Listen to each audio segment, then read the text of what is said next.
Hello বন্ধুরা, good morning সবাইকে। কেমন আছো সবাই? আশা করছি ভালো আছো। তো গতকাল তো রবিবার ছিল, তোমাদের সাথে বাজার শেয়ার করিনি। তো গতকাল আসলে বিশেষ কারণে নিরামিষ খেয়েছি, বাজার হয়নি গতকাল। ঘরে যা ছিল তাই রান্না করেছি। তো আজকে ভোরবেলা বাজারে গেছে, প্রায় 6:30 নাগাদ বাজারে গেছে। তো উনি যখন বাজারে গেছিল আমি ছাদে একটু উঠে হাঁটাহাঁটি করেছিলাম।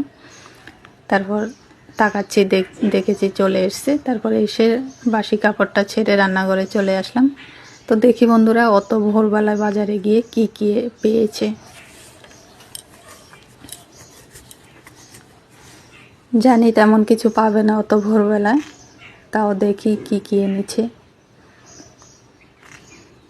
আমার আবার তোমাদের সাথে বাজারটা শেয়ার না করলে তো ভালো লাগে না, তোমরা তো অনেকেই জানো। তো এনেছে বাটা মাছ। বাটা মাছগুলো ভালো, একদম তাজা তাজা, সাইজে একটু ছোট কিন্তু তাজা আছে।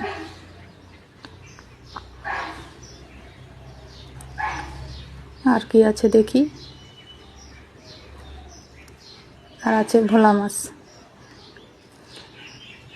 কারণ আমার একটু বেশি করে, সপ্তাহে তো সময় পায় না, একটু বেশি করে মাছটা আনতে হয় সারা সপ্তাহে, মানে যাতে কাটাতে পারি সেইভাবে আর কি। তো আজকে জানি বেশি পাবে না, অত ভোরবেলায় তো পাওয়া যায় না তো ভালো ভালো মাছ। তো আর এনেছে চিংড়ি মাছ। আর ব্যাগে কিছু নেই, এই 3 পদের মাছই এনেছে। 3 পদের মাছ দিয়ে তো আর সারা সপ্তাহ চলবে না, বাকি ডিম খেয়ে চালিয়ে দেবো, অসুবিধা নেই। তো দেখি সবজি কি আছে। দুধের প্যাকেট বের করেছি। আছে গুড় এনেছে, আখের গুড়। কাঁচা লঙ্কা আছে, ধনেপাতা আছে, লাউ আছে। লাউ চিংড়ি খাবে, যাওয়ার সময় বলেছিল লাউ নিয়ে আসবো। বাঁধাকপি আছে। তো আর কি আছে ঢেলে দেখছি আমি। ফুলকপি আছে একটা, আছে আলু, পেঁপে,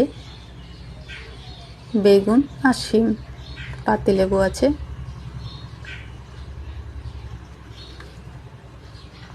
আর ওই ব্যাগে কি আছে দেখি।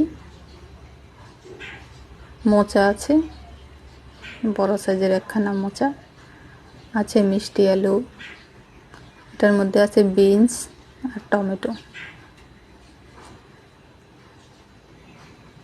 তো আর এটা আছে কুল, আর আছে পেয়ারা। ব্যাস, এই হলো বাজার। তো টাটা সবাইকে, সবাই ভালো থেকো, সুস্থ থেকো।